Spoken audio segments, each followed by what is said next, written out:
and welcome back to Off the Post. In today's video, I'll be creating my own FPL team for the upcoming season. Before that, as always, please like, comment, subscribe. It's very much appreciated. It goes a long way in helping me build a small community on my channel, okay? I've recently just hit 124 subscribers, and I can't believe it. I just want to say a massive thank you to all you guys showing your support on my videos, the likes and the comments. The support on social media has been absolutely fantastic. It's gone beyond my expectations before I even started this channel, okay? Alright, that's enough waffle right now. Let's get straight into the video, shall we? I'm creating my own FPL team and league, so if you want to compete against me to see if you can get the better of me and beat me in my own league, okay? The code to join my league is above right here, okay? I'll do that in post-production, and if not, it will be in the description as well. So yeah, let's get straight into it, shall we? Starting off with the goalkeepers here. For me, when we talk about goalkeepers, obviously David Raya was pretty good last season. Matt Sells as well. Matt Sells with 5 million, 150 points last season. For me, I just don't know if Nottingham Forest are going to be the same team as they were last season because they are losing some of their best players. Anthony Elanga, potentially Morgan Gibbs-White and all these types of players. So I just don't know. Then again, the defence has stayed the same.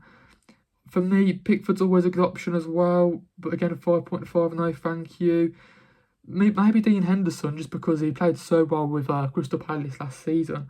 Is there any 4.5 million options out there? Let's have a little look-see low. Okay. Yeah, Asbrilaga is not going to have that much game time. Verbruggen, no. Then again, maybe Verbruggen, because he's the Brighton's number 1, isn't he? 103 points.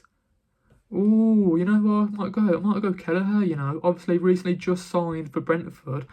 You know, they are losing some of their best players as well, and Bremo, Wizard, but the defence sort of stay the same. So hopefully, can do some decent stuff. Okay, is there another 4-point option? I think the best option in FPL is to choose a 4.5 goalkeeper, because then you can put that money elsewhere to your your midfielders and forwards and all these types of players. You know what I mean? We'll just go for the Newcastle one, Dubravka. Why not? It's 4 million. Takes out a Newcastle option, but who cares? I don't care. Okay. Defenders, this is where it's at, okay. Yeah, 6 million is the highest. Who do I want in there?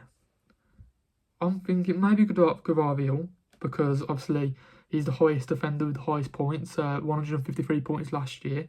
I don't mind that. Obviously, he probably will be their main left back. Also can play centre back. You've got also Yait Nori in there as well. I might leave him for now and potentially see how much Frimpong is. Oh, 6 million. Now, we don't know how he's going to adapt to the Premier League, like I mentioned in my last video, but I feel like Frimpong could be a fun option in there, just to see, obviously, new signing. So let's go with him. I'm going to go, oh, it's either Milinkovic now. I want to get a centre-back in there. It's either Milinkovic or Gabriel. How much is Gabriel? Because, 6 million. And if I want to get what's his name, Gavardiol as well, I feel like we can't choose what's it called, Gabriel. Okay, any 4.5 million options there. Oh, you know, Wan-Bissaka, that is interesting. You've also got Margehi in there, but I don't want loads of centre backs. We'll go Wan-Bissaka, because obviously I feel like they'll probably have some decent fixtures. Got Sunderland first game of the season, so might go him in there. You got to get a Crystal Palace defender in there, so I'm going to go Muniz. Him at right wing back this season is really, really good. Okay, who else? Is there any 5 million options? Who's the best 5 million option? You got Elena from Nottingham Forest, but he said his name wrong. You got Mitchell. You got the left back from Everton, of course. Dan Burn. Oh, Robinson, you know, wasn't he the top assister for a defender? He got like 12 assists or something, or 10 or 12 assists last season for Fulham. I think that's pretty good for 5 million. But then again, I do want Guardiola in there, so I might switch at the end of the video. Okay, midfielders. Who are we getting for the midfielder? Okay, so top 3. Mohamed Salah, 14.5. Obviously got 344 points last season. Now, for me, for Mohamed Salah, don't get me wrong, he probably is the best talent in FPL, but for me, spending 14.5 million on one single player alone is a little bit too much. I'd rather, you know, spread my money out a little bit more, you know what I mean, and get some better players in there overall, get the overall team better than just splashing out the cash on one single player. For me, I'd rather spend 10.5 million on a Cole Palmer, so that's what I'm going to do. He's a star player. I don't know if you guys watched him last season, I don't know if you guys not watched him in the Club World Cup, but honestly, he's a maverick in the making, isn't he? Okay, who else is there? Mbeumo, you know, for 8 million, 236 points last season. I'm so optimistic about this signing for Manchester United, and with him and Cunha on both number 10 positions, they've got to get Højlund scoring some goals, haven't they? Højlund have got to get some more goals. I think that's the only problem. I feel like Mbeumo would score. It's just setting up the strikers to actually score. I just don't know whether Højlund and Searchy can get the goals for Manchester United. I just don't know, but hopefully they can, and that's why I'm going to choose Mbeumo. Hopefully he can just hit the ground running straight away. Okay, we need some cheaper midfielders in here now. How much is a... We'll see, 7 million. Morgan Rogers is pretty fun. Semenyo is pretty fun. I might go Elanga. Oh, I might go Elanga for 7 million.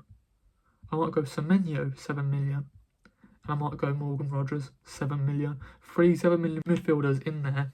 But for me, these wingers were fantastic for each of their teams last season. We just don't know whether they can continue that form. We just don't know. Obviously, Anthony Elanga played for Nottingham Forest, got his move to Newcastle now. And with the likes of Anthony Gordon, obviously Isak, they've got you know, Bruno Guimaraes, all these types of players. Hopefully Anthony Elanga can get a few goals and assists as well. I feel like Morgan Rogers can do the same thing for Aston Villa. He's literally grown every single season, and he's got more goals and assists every single season. And I feel like he probably, hopefully, and I feel like he'll get more next season as well, just because that Aston Villa side is so settled, it's so structured in the way Unai Emery wants to play, and I feel like Morgan Rogers is a big part of that. He can play in the middle, he can play in that false nine sort of position off of next to Ollie Watkins, of course. He can play on the left, he can play on the right. So either way, I feel like Morgan Rogers is a guaranteed starter. Even though I like him better on the left-hand side, for me, I think his best position is on the left wing. That's where he sort of broke through at Middlesbrough. He sort of played there a few times with Middlesbrough as well as the number, like, false nine position as well. So for me, when he was at Aston Villa first breaking through, that's where his best position was, on that left-hand side, and I feel like he needs to get back to that position to be at his best. So we'll have to wait and see what Unai Emery does. I don't really like him on the right for whatever reason. And then the last player in midfield is Semenyo. Now for me, Semenyo, again, like, obviously he was fantastic last season for Bournemouth. He was one of the main players for Bournemouth. He was a star player, and that's probably why they did so well in the league. But again, it was only one season in the Premier League. I feel like he's been there for like, what, 1 or 2 seasons now, but he's only had one good season, one good breakout season in the Premier League, Semenyo. So we just have to wait and see if he can do it again. Obviously, he's got his big contract now for Bournemouth, signed a new contract, so he's going to stay there for another season, even though he's been linked away to like Arsenal and all these types of teams.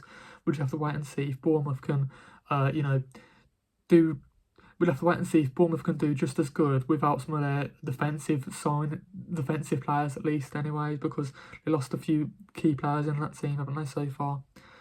Like Dean Hoyson and all these other types. So we'll have to just wait and see if they can do the same thing next season. Okay, moving over now to our 3 forwards. For me, you've definitely got to get Isak in there. Obviously, I'm getting loads of Newcastle players in there. I've got 3 Newcastle players in my team already. With Isak just added in there. But getting, you know, 211 points in FPL, he's fantastic. Don't get me wrong. He does have spells where he's fantastic. He does have spells where he goes off the boil, where there's like 3 or 4, maybe 5 games where he doesn't really score, doesn't really get a few assists either. So he definitely does get his goals in patches. That's where he sort of needs to be a little bit more consistent. But I'm sure that will grow over the season, hopefully, over the years and whatnot. It is looking more likely that Isak will start Newcastle. And for me, I reckon he's going to score bags of goals again. He's going to score 20 plus goals. He's in the Champions League now as well. So hopefully he can do some good stuff in the Champions League as well. So that's my first striker on this list. Moving over to my second striker. Do we go... How much we got left, actually? I didn't even look. We've got 15 million left in the bank. Okay, that is interesting. That is interesting. Okay. For me, do we go and get Chris Wood? Do we go and take a gamble on Chris Wood to see if we can do it, to see if he can perform again in the Premier League? Obviously, losing Anthony Elanga, potentially losing Morgan Gibbs-White. I feel like the striker position is a little bit harder just because I'm waiting for the likes of Vitzi Gyökeres to see his price tag. I'm waiting for Hugo Ekitike to get signed as well. I was waiting for his price tag. So I feel like it is a bit of a tricky one. I feel like I might go Chris Wood for now, but I might switch him out just because if they're losing two major threats in obviously Anthony Alanga and Morgan Gibbs-White, I just don't know if they've got enough attacking talent in there to sort of, you know, build upon and get and provide Chris Wood with those assists and provide Chris Wood with those goals like they did last season. I'm just not sure if Callum Hudson-Odoi would be enough in that midfield by himself if those two do leave. Obviously, they will bring in replacements, but we just don't know how good those replacements will be. Okay, so we've got one player left, 7.5 million. This is interesting now. So that rules out the likes of Jared Bowen, that rules out of Ollie Watkins, that rules out Ireland Haaland. But let's just put 7.5 million in here, okay, just to see our options, just see what we're working with, you know. Save changes. Now, for me, we've got some good players on this list. We've got Wizza, absolutely fantastic season, but now that Mbremo's gone to Manchester United, I just don't think he's going to be the same player. That might be a little bit harsh, I know, but again, I'm just not sure. You got Mateta, 7.5 million, 150 points. Absolutely brilliant for Crystal Palace last season. The main goal scorer, and I feel like it might be a little bit tricky because I don't know how many. Obviously, he's going to be starting in the Premier League, but because now they're in the Conference League, will he be playing in the Premier League as much? Probably will be, because he'll probably be their second string team in the Conference League, won't it? But when it comes down to those, you know, crunch stages of the Premier League season, will Mateta be rested or not? I'm not too sure. For me, you've got two options now in the Chelsea players, either Liam Delap or João Pedro. It's a bit of a tricky one. Who do you choose?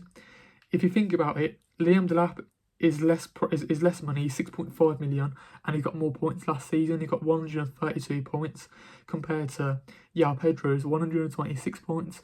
But obviously, he was playing for Brighton and whatnot.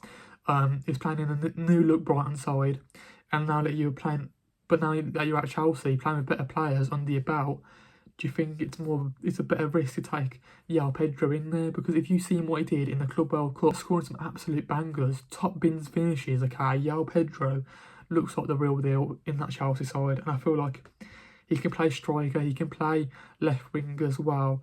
So I feel like this might be my team, okay? It honestly might be my team. I do like it very much. I do like it. Now, for me, what key areas would you replace in this team? What key areas would you choose ahead of some of these players? Okay, for me, I don't have a Man City player in there. I don't have an Arsenal player in there. So it is a bit of a weird one. Like I said, I'm waiting for Victor Gyökeres to see if he signs for Arsenal. I'm waiting for a Hugo Ekitike to see if he signs for Liverpool. We don't have a Man City player in there, which is crazy to me. I feel like Gvardiol, we do need to get Gvardiol in there somehow. But I don't know how we're going to get Gvardiol in there unless we swap him for Frimpong. But I don't want to do that because I feel like Frimpong could be like one of the key assets in FPL this season.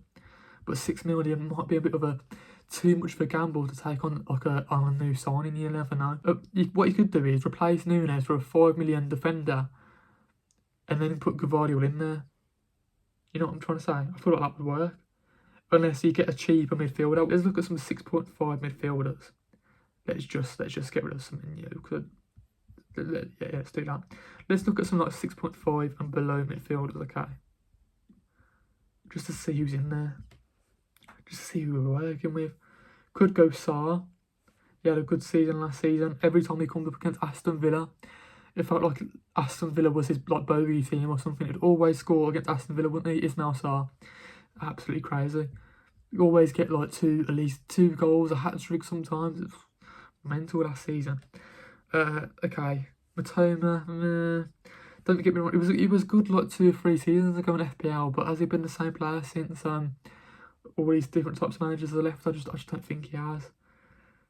Damsgaard, maybe, we just don't know how Brentford are going to perform. He's a really tricky one with a new manager, Brentford. I just don't know what they're going to do. How much is Brennan Johnson?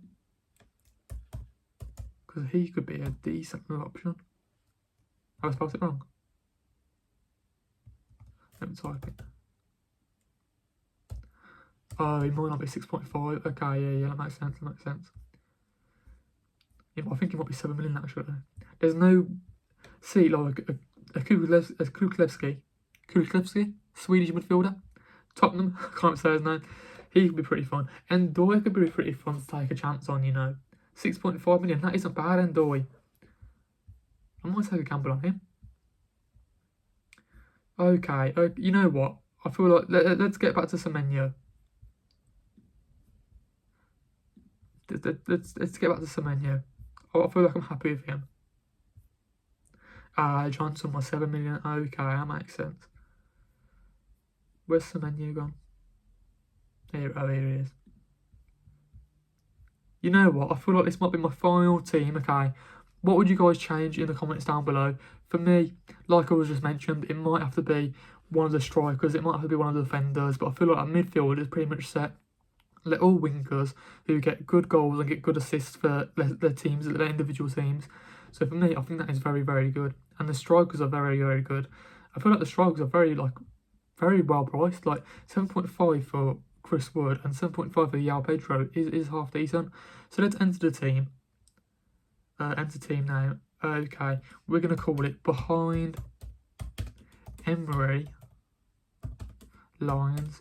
Got a nice little Aston Villa reference in there. Favourite team Aston Villa. I accept and enter squad. Yeah, enter squad.